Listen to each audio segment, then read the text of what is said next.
Skin के wound healing के बारे में, चोट को ठीक करने वाली बात। तो समझिए जिसके लिए बहुत ज़्यादा दवाइयाँ, बहुत सारी चीज़ें इस्तेमाल की जाती हैं कि अगर चोट लग जाए तो उसको कैसे जल्दी ठीक किया जाए। छोटे मोटे कट, छोटी मोटी चोटें जो गिरते रहते हैं, कटते रहते हैं, लगती रहती है, छोटी छोटी चोटों के लिए अच्छी अच्छी नेचुरल औषधि और एक अच्छा फॉर्मुलेशन है हीलोम, जो हील करता है ओम की फीलिंग के साथ। सो हम जी आज हीलोम के बारे में बात करेंगे और देखेंगे हीलोम के ट्रीटमेंट से कैसे चोट लगने पे अपने आप को हम ठीक कर सकते हैं। स्किन की जो सेल्फ रिपेयरिंग का प्रोसेस है समझी, वो रिपेयरिंग उसकी वजह से कैसे अच्छी हो सकती है। हीलोम के समझी मेडिकेटेड ड्रेसिंग भी आते हैं, बैंडेज की के फॉर्म में भी आता है, ये ऑइंटमेंट के फॉर्म में भी आता है और ट्यूब के फॉर्म में भी आता है। समझिए आज हम यही देखेंगे कि ये काम कैसे करता है और आज हम वुंड हीलिंग को समझेंगे। जो वुंड है, जो चोट है, उसकी हीलिंग कैसे होती है और उसके पाथवे कौन कौन से हैं। समझिए छोटा सा जो स्कीमेटिक है वो ये कि अगर चोट लग जाए तो अपने आप ही नेचुरली नैसर्गिक तरीके से समझिए उसमें हीलिंग होती है और ये हीलिंग एक बहुत ही नेचुरल तरीका है। ये हर एक ऑर्गेनिज्म में पाया जाता है, इंसानों में भी समझिए बहुत अच्छे तरीके से ये डेवलप होता है। इम्यूनिटी का समझिए हिस्सा है कि अगर हमारी इम्यूनिटी अच्छी हो और हमें चोट लग जाए, स्किन में वूंड्स हो जाएं, तो वो वूंड समझिए ठीक होने शुरू हो जाते हैं। और ये जो वूंड की समझिए ठीक होने का जो रास्ता है वो अलग अलग बायोलॉजिकल पाथवे से जाता है। समझिए आज हम कुछ वो देखेंगे। घाव कैसे भरते हैं, ये हाँ। इसका पूरा एक साइंटिफिक मैकेनिज्म है। उसमें जिनकी इम्यूनिटी अच्छी होती है उनके घाव जल्दी भर जाते हैं, डायबिटीज़ वालों के घाव देर से भरते हैं। फिर जो थोड़ा साफ सफाई नहीं रखते उनके अंदर इन्फेक्शन हो जाते हैं, उनमें तो कीड़े पड़ जाते हैं घाव। तो समझिए ये देखें, ये हमारी स्किन है। ये स्किन का अगर हम टीएस करके देखें, साइड से देखें, ये समझिए एपिडर्मिस, डर्मिस, हाइपोडर्मिस, ये रहा। समझिए अगर इसमें चोट लग जाए, घाव बन जाए, ये घाव है। ये जो गहरा आप लाल रंग का हिस्सा देख रहे हैं ये घाव है। ये समझिए जब पहली बार घाव होता है तो आप देखें उसके चारों तरफ लालिमा आ जाती है, वहाँ इन्फ्लेमेशन बढ़ जाता है और वहाँ अलग अलग टाइप के हमारे सेल्स वहाँ आके रिपेयरिंग शुरू कर देते हैं। और समझिए ये जो रिपेयरिंग है ये घाव को तुरंत पहले सील करती है ताकि बाहर खून और ना निकले, और उसके बाद समझिए स्किन यहाँ पे है, इसकी रीमॉडलिंग हो जाती है। और ये जो ऊपर का हिस्सा है जिसे हम समझे भी खुरंट की बात कर रहे थे, उसके नीचे एक नई पिंक कलर की स्किन आती है और रीमॉडल होकर समझिए स्किन वैसे हो जाती है जैसे पहले होती है। तो ये जो पूरा प्रोसेस है, इन्फ्लेमेशन, प्रोलिफरेशन और रीमॉडलिंग, ये 3 स्टेप हैं जैसे घाव भरा जाता है, वुंड की हीलिंग होती है समझिए। तो इन्फ्लेमेशन का थोड़ा सा होना अच्छा है, पर अगर इन्फ्लेमेशन लंबे समय तक बना रहे तो समझिए वो ज़्यादा खराब करता है। प्रोलिफरेशन भी समझिए लंबे समय तक बना रहे तो वो और ज़्यादा दिक्कत पैदा करता है। और समझिए रीमॉडलिंग सही टाइम पे हो जाए तो जो स्किन के घाव हैं उनके समझिए निशान नहीं रहते। कुछ घाव ऐसे हैं जो जिंदगी भर अपना मार्क छोड़ देते हैं। रीमॉडलिंग अगर ठीक ना हो तो समझिए वो घाव पे निशान का कारण बनती है, याददाश्त रहती है, ये चोट हमें यहाँ पे लगी थी, ये चोट हमको यहाँ पे लगी थी। समझ मुझे याद है जब मैं छोटा था, साइकिल चलाना सीख रहा था और गिर गया था तो घुटने पर चोट लग गई थी समझिए, उसकी रीमॉडलिंग ठीक नहीं हुई। अभी भी मुझे याद रहता है कि अरे ये साइकिल वाली चोट है और कितने साल पुरानी बात है। तो समझिए वो जो रीमॉडलिंग ठीक हो तो समझिए अच्छा सब कुछ बना रहता है। डायबिटीज समझिए एक इन्फ्लेमेटरी डिजीज है, जब इन्फ्लेमेशन पूरे शरीर में ज़्यादा रहे तो हम घाव भरने की अगली अवस्था पे जा ही नहीं पाते, इसलिए समझिए घाव भरने में बहुत टाइम लगता है और जो भरता है समझिए वो बहुत हौले हौले भरता है और दोबारा बार बार उखड़ता रहता है। तो आज हम बात करेंगे हीलोम के बारे में। ये जो हीलोम है समझिए ये बहुत ज़बरदस्त औषधि है। इसके अंदर विदारा है, रेवन चीनी है, हल्दी है, नीम की छाल है और एलोवेरा जेल है। जो समझिए इसका बेस है वो एलोवेरा का जेल ही है और ये पांचों घटक, ये बड़ा जबरदस्त काम, ये समझिए बहुत ज़बरदस्त काम करता है। समझिए इसके जो रिसर्च है समझिए बहुत ज़बरदस्त हैं। आज हम कुछ सेल लाइन मॉडल के एक्सपेरिमेंट देखेंगे, पर समझिए हमने एनिमल्स पे भी काम किया। समझिए उनके अंदर बाकायदा घाव को बनाया है, एक अठन्नी के साइज़ का घाव उनके शरीर पे बनाया नाप तोल के, और समझिए देखा उसके अंदर हीलिंग का कैसा कैसा प्रोसेस है। कल परसों समझिए उसके बारे में देखेंगे। इसके साथ साथ समझिए हमने कायाकल्प तेल का भी इस्तेमाल किया और पाया समझिए कायाकल्प तेल भी बहुत अद्भुत है। जो घाव भरने का काम है समझिए वो तेल के एप्लीकेशन से बड़ा अच्छा होता है। तो हम कुछ डेटा कल परसों वो भी देखेंगे। आज हम हीलोम के बारे में बात करेंगे कि हीलोम के अंदर जो विदारा है, रेवन चीनी है, हल्दी है, नीम की छाल है और एलोवेरा है। समझिए 2 तो अभी आपने ऑलरेडी बताए थे, 3 भी समझिए हमने बात की थी, हल्दी की, नीम की और एलोवेरा की। 2 चीज़ समझिए इसमें और एक्स्ट्रा हैं जो हीलिंग को बहुत अच्छा करते हैं। और समझिए इसके अंदर अगर हम डिटेल केमिस्ट्री करके देखें तो वो नेचुरली अकरिंग कंपाउंड जो हीलिंग में हेल्प करते हैं वो इसके अंदर अच्छी मात्रा में पाए जाते हैं। और समझिए ये एंटीऑक्सीडेंट भी हैं, एंटी इन्फ्लेमेटरी भी हैं और अच्छे तरीके से हमारे बायोलॉजिकल फंक्शन को स्ट्रॉन्ग करके रखते हैं। और ये बताते हैं कि जो घटक हैं इसके जो फाइटोकेमिकल घटक हैं वो कौन कौन से हैं, गैलिक एसिड से लेके कैटेचिन, एपिकैटेचिन तक, करक्यूमिन, इमोडिन से भी लेके आप देखें ये एक एक ऐसे ऐसे सिग्नेचर कंपाउंड हैं जो उन पौधों में पाए जाते हैं जो हीलोम के अंदर हैं। और फिर हमने इसके अंदर इसके GCMS भी करके देखा, GCFID करके भी देखा कि कौन कौन से फैटी एसिड्स हैं और कौन कौन से अच्छे ऐसे कंपोनेंट्स हैं जो स्किन को इन्फ्लेमेशन से बचाते हैं और हीलिंग में हमारी मदद करते हैं। तो जो अच्छे वाले फैटी एसिड्स हैं वो भी इसके अंदर सही मात्रा में पाए जाते हैं। और आप देखें वो ओलिक एसिड से लेके लिनोलिक एसिड तक उन सब की अच्छी मात्रा इस फॉर्मुलेशन में पाई जाती है। फिर उसके बाद हमने काम करना शुरू किया कि इसको हम टेस्ट कैसे करें।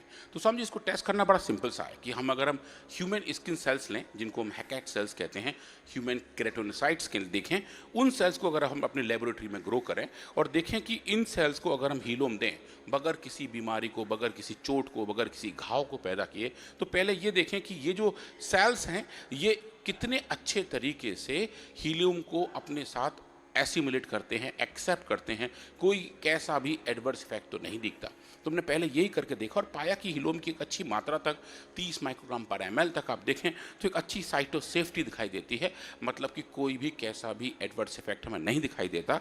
पर अगर हम इनको इन सेल्स के अंदर चोट पैदा करें, अब वो चोट कैसे पैदा करें, तो समझिए ये जो सेल्स हैं जो आप यहाँ देख रहे हैं, इन कोशिकाओं को अगर हमने लैब में ग्रो करते हैं तो एक मोनोलेयर में ग्रो कर जाती हैं। ये एक एक सिंगल सेल और ये लगभग आप कई हज़ार सेल्स यहाँ इस फ्रेम में देख रहे हैं। इनको अगर हम ज़्यादा अच्छे से ग्रो करें तो समझिए ऐसी बड़ी बड़ी एक फिल्म सी पूरी ग्रो हो जाती है। अब उस फिल्म के ऊपर एक पिन लें या एक नीडल लें या एक माइक्रोपाइपेट की टिप लें और एक लाइन खींच दें, मतलब एक स्क्रैच लगा दें, उतने से कि सेल्स उस स्क्रैच से ख़त्म हो जाते हैं। ये जो नीले रंग की आप संरचना देख रहे हैं जो नदी की तरह बहती दिखाई दे रही है, दोनों तरफ आपको पार्ट दिखाई दे रहे हैं, समझिए इधर सेल्स हैं, इधर सेल्स हैं और यहाँ हमने एक स्क्रैच लगाया हुआ है जो बेसिकली एक चोट का, एक घाव का सिंबल बन जाता है।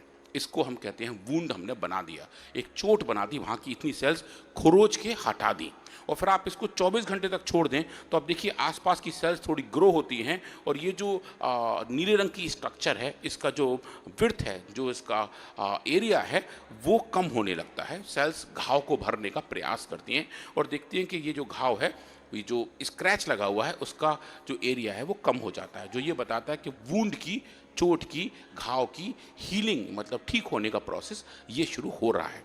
फिर अगर हम इसी कंडीशन में हीलोम दें तो अब देखिए समझिए 3, 10, 30 माइक्रोग्राम पर ml की अगर हम इस डोज तक लेके जाएं तो जैसे जैसे हम हीलोम की मात्रा बढ़ाते हैं वैसे आप देखें समझिए 24 घंटे के बाद ये जो एरिया इतना था ये हौले हौले शने शने कम होता जाता है। और जो ये बताता है कि जो घाव भरने की रेट है, जो एरिया का टोटल चेंज है, वो हीलोम के ट्रीटमेंट वाले ग्रुप में अच्छा पाया गया, जो ये बताता है कि हीलोम के अंदर एक ऐसी नैसर्गिक नेचुरल कैपेबिलिटी है जो घाव को भरने में हमारी मदद कर सकती है।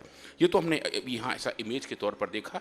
इसको आप क्वांटिफाई भी कर सकते हो, हम देखेंगे वुंड क्लोजर परसेंटेज के कितनी देर में घाव भर रहे हैं, तो आप देखें कि लगभग हीलोम से आपको अच्छी चेंज दिखाई देते हैं और आप देख पाते हैं कि हीलोम के ट्रीटमेंट से इन घावों को भरा जा सकता है। अब आपने शुरू में बात की थी कि जो घाव के भरने का प्रोसेस है, चोट के ठीक होने का प्रोसेस है, उसमें इन्फ्लेमेशन है, रीमॉडलिंग है, प्रोलिफरेशंस हैं, तो हमने उनके अलग अलग आयामों पर देखा और पाया कि अगर जब आप हीलोम का ट्रीटमेंट दे रहे हैं और इन सेल्स के अंदर हम इन्फ्लेमेशन को अगर इंड्यूस करें TNF अल्फा के साथ, तो IL-8, IL-6 और IL-1 बीटा इनके जीन एक्सप्रेशन पे क्या चेंज आता है। और जो प्रो इन्फ्लेमेटरी साइटोकाइंस हैं जो इन्फ्लेमेशन को रेगुलेट करने का काम करते हैं, उनके एक्सप्रेशन को भी क्या हम मेजर कर सकते हैं, तो हमने वो भी करके देखा और पाया कि जैसे ही इन्फ्लेमेशन की शुरुआत होती है, किक स्टार्ट होता है वो, तो समझिए अब देखिए इनके लेवल बढ़ते हैं, इंटरल्यूकिन 8, इंटरल्यूकिन 6 और इंटरल्यूकिन 1 बीटा के लेवल बढ़ते हैं और ये बढ़े हुए लेवल आप देखें हीलोम के ट्रीटमेंट से डोज डिपेंडेंटली कम होते हैं, जो ये बताते हैं कि इन्फ्लेमेशन को रेगुलेट करने की एक अच्छी क्षमता इस फॉर्मुलेशन के अंदर है, हीलोम के अंदर है और ये अच्छे तरीके से हमारे सिस्टम को कंट्रोल और रेगुलेट कर सकता है। और उसके साथ साथ जो ऑक्सीडेटिव स्ट्रेस वाली बात है, जो स्ट्रेस अगर बरकरार रहे तो घाव भरने में दिक्कत होती है, उनको भी अगर आप देखें तो पाएंगे कि जो MCP1, NF-κB, COX-2 और HO1, इन सब के जो एक्सप्रेशन लेवल्स हैं उनको अभी सही तरीके से मॉड्यूलेशन हीलोम की वजह से होता है कि हम इन्फ्लेमेशन के साथ साथ ऑक्सीडेटिव स्ट्रेस को भी रेगुलेट कर रहे होते हैं। और जो इन्फ्लेमेटरी साइटोकाइंस के हमने जो जीन एक्सप्रेशन देखे थे, उनके अगर हम प्रोटीन लेवल पे जाकर देखें और ये समझने का प्रयास करें कि ये औषधि, ये फॉर्मुलेशन इन्फ्लेमेशन को जो रेगुलेट कर रही है, उसके कारक जो हमने देखे थे जीन के लेवल पे, क्या प्रोटीन के लेवल पे भी वैसे ही हैं। तो एनएफ कापा-वी की रिपोर्टर एक्टिविटी से लेके इंटरल्यूकिन 6 और इंटरल्यूकिन 8 के अगर हम एलाइजा से नापें तो आप देख सकते हैं उनके लेवल भी इन्फ्लेमेशन के दौरान बढ़ते हैं, क्योंकि जीन के लेवल बढ़ता है तो ये भी बढ़ना हम एक्सपेक्ट कर रहे थे। पर आप देखिए हीलोम के ट्रीटमेंट से ये अच्छे डोज डिपेंडेंट तरीके से नॉर्मलाइज होने शुरू हो जाते हैं, जो ये बताते हैं कि इन्फ्लेमेशन को रेगुलेट करने का अच्छा काम ये औषधि करती है। अब जब हमने ऐसा सेल के लेवल पे देखा, वुंड हीलिंग अच्छी देखी, तो देखा हम फिर इसको टेस्ट कैसे करें, और हमने बहुत बेसल एक्सपेरिमेंट समझी सी एलिगेंस के ऊपर किए। अब सी एलिगेंस बहुत नाजुक से प्राणी हैं, बहुत छोटे से हैं, गिलास जैसी इनकी बॉडी है और 1 मिलीमीटर साइज़ के हैं। अब समझिए इनके अंदर चोट कैसे लगाई जाए। अगर हमें कोई बीमारी इंड्यूस करनी है तो हमें चोट थोड़ी सी पैदा करनी होती है। तो इनमें चोट पैदा करने का भी समझिए तरीका बड़ा सिंपल सा है कि हमने इनके अंदर क्या किया कि हमने इन सी एलिगेंस को ग्लास वूल के साथ एक्सपोजर दिया। ग्लास वूल वो छोटे छोटे फाइबर्स होते हैं, अगर आप देखें कभी की जो गीज़र के अंदर वाइट कलर की कॉटन जैसी स्ट्रक्चर भरी होती है ताकि टेम्परेचर का जो आदान प्रदान है वो बाहर से ना हो पाए। ये थर्मो रेगुलेशन के लिए बहुत इस्तेमाल किए जाते हैं। कांच के बने हुए बहुत बारीक बारीक स्ट्रक्चर्स हैं, बहुत बारीक बारीक फाइबर हैं, रुई जैसे हैं पर कांच के हैं, हाथ में छुएं तो चुभ सकते हैं, उसको हम ग्लास वूल कहते हैं। पर वो जो ग्लास वूल है वो इन सी एलिगेंस के लिए बेसिकली एक छोटे छोटे पिन का काम करती है। तो अगर आप सी एलिगेंस को ग्लास वूल के साथ मिक्स करें, सेंट्रीफ्यूज करें, तो आप देखें स्वामी जी इन सी एलिगेंस के शरीर पर अगर आप माइक्रोस्कोप के अंदर देखें तो यहाँ जो मेरा भी कर्सर है, ये जो लाल रंग का एरो लगा हुआ है, आप देखिए स्वामी जी एक छोटा सा घाव बन जाता है। ये जो घाव बन जाता है ये वुंड जैसी फीलिंग आ जाती है, और इसके वजह से सी एलिगेंस की जो अपनी लाइफ है उस पर थोड़ा सा दिक्कत आने लगता है, और उसके साथ साथ जो इनके नॉर्मल बिहेवियर है वो भी कम होने लगते हैं। तो हमने ग्लास वूल का इस्तेमाल करके सी एलिगेंस के अंदर ये घाव को, बूंद को, चोट को बनाया, पैदा किया, और फिर देखा कि अगर हम इनको ट्रीट करें हीलोम के साथ तो कैसे चेंजेस आते हैं। तो समझिए बहुत सिंपल सा मॉडल था। हमने वर्म्स को लिया, उनके अंदर घाव पैदा किए और लगभग 4 दिन तक छोड़ दिया, और इनको फिर समझिए हीलोम दिया, और हीलोम के ट्रीटमेंट के बाद देखा कि ये जो घाव बने हुए हैं उनके रेट कैसे हैं, और घाव जो है वो ठीक कैसे हो रहे हैं, उनका जो जीवन चक्र है वो कैसा हो रहा है, कहीं कोई कैसे भी चेंजेस तो नहीं है। तो सबसे जो क्रिटिकल चीज़ होती है स्वामी जी सर्वाइवल की, जिन वर्म्स को, जिस सी एलिगेंस को हम घाव पैदा कर देते हैं, ग्लास वूल से इंड्यूस कर देते हैं, उनके कुछ के सर्वाइवल स्वामी जी कम होने शुरू हो जाते हैं। 24 घंटे में और 48 घंटे में देखें लगभग 25% वर्म्स जो हैं वो सर्वाइव नहीं कर पाते क्योंकि चोट ज़्यादा हो जाती है। पर ऐसे केस में जब आपने हीलोम देते हैं 3, 10 और 30 माइक्रोग्राम पर ml, तो आप देखेंगे स्वामी जी ये जो सर्वाइवल था इन वर्म्स का बढ़ने लगता है, और जो बढ़ता हुआ सर्वाइवल है वो ये बताता है कि जो घाव थे वो भर गए थे, और घाव नहीं होने की वजह से जो उनके जीवन चक्र था वो पूर्ण होना शुरू हो गया। तो स्वामी जी एक बड़ी वाली बात है कि जो फंक्शनैलिटी है अच्छे तरीके से इन सी एलिगेंस के अंदर एक थोड़े से इस ऑइंटमेंट के इस्तेमाल से आती है, जो वुंड हीलिंग के पूरे प्रोसेस को अच्छे से रेगुलेट करती है। अब ये तो समझिए हमने देखा इस फॉर्म में, क्या हम इनको विजुलाइज भी कर सकते हैं, क्या हम ये देख सकते हैं कि वर्म्स के अंदर चेंजेस कैसे हैं। तो अब देखें स्वामी जी जब हम इन सी एलिगेंस को चोट पहुंचाते हैं, वुंडेड कर देते हैं, क्षतिग्रस्त कर देते हैं, तो आप देखें स्वामी जी इनके अंदर रिएक्टिव ऑक्सीजन स्पीशीज़ का लेवल बढ़ जाता है, और उसके साथ साथ जो कोलेजन का लेवल है वो कम हो जाता है। ये जो हरे रंग का पट्टा आप यहाँ देख रहे हैं ये पूरे वर्म्स के अंदर कोलेजन्स हैं जो हमारे स्किन के नीचे भी पाए जाते हैं, जो हमारी पूरी फंक्शनैलिटी को रेगुलेट करते हैं, स्किन की टेंसिलिटी को कंट्रोल करते हैं, और जो एक्सप्रेशन सेंस के वो तय करते हैं कि हमारे घाव कितनी जल्दी भरेंगे।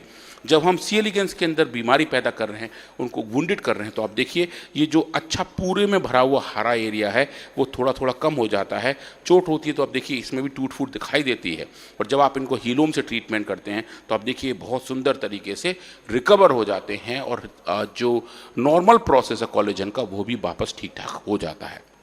ऐसा ही स्वामी जी ऑक्सीडेटिव स्ट्रेस के साथ है, जब स्ट्रेस बढ़ती है तो इनके अंदर हरा लेवल बढ़ जाता है, क्योंकि ऐसे ही मॉडिफाइड तरीके से इनको मेजर किया जाता है, और जब आप हीलोम से ट्रीटमेंट करते हैं तो जो स्ट्रेस का लेवल है वो भी कम हो जाता है, जो हमें ये बताता है कि कोलेजन को बढ़ाने के साथ साथ ऑक्सीडेटिव स्ट्रेस को कम करने का काम भी हीलोम करता है। तो अगर आप इसको इस तरीके से देखें कि जो फंक्शनैलिटी है वो कैसे काम कर रही है, वो स्ट्रेस को कम कर रही है, इन्फ्लेमेशन को कम कर रही है, और जो एक्स्ट्रा सेलुलर मैट्रिक्स डिफेक्ट्स हैं, कोलेजन वाली जो बात है, और जो केराटोसाइट माइग्रेशंस हैं, वो सब इसी हीलोम के ट्रीटमेंट की वजह से होने लगते हैं।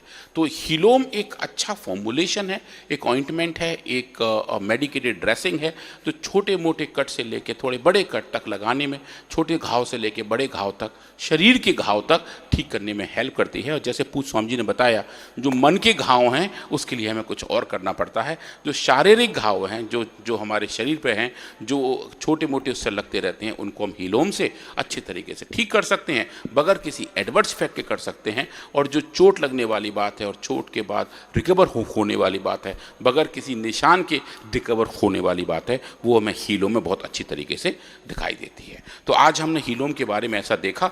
कल परसों हम कुछ नई रिसर्च के बारे में बात करेंगे, जहां हम वुंड हीलिंग के नए आयाम की तरफ चलेंगे और देखेंगे कि अगर आप अलग अलग तरीके से चोट को पैदा करें और क्या उसको आप एनिमल्स के अंदर हल्का हल्का मार करके बना सकते हैं, और अगर बना सकते हैं तो क्या हीलोम से, कायाकल्प तेल से, या फिर अभी जो बहुत एडवांस रिसर्चेज हैं अश्वगंधा के नैनो पार्टिकल से, क्या हम वो चेंजेस देख सकते हैं। कल हम उन्हीं रिसर्च को देखेंगे कि अश्वगंधा के नैनो पार्टिकल का अगर हम क्रीम बेस में बनाएं तो वो वुंड हीलिंग में और अच्छा हेल्प करते हैं।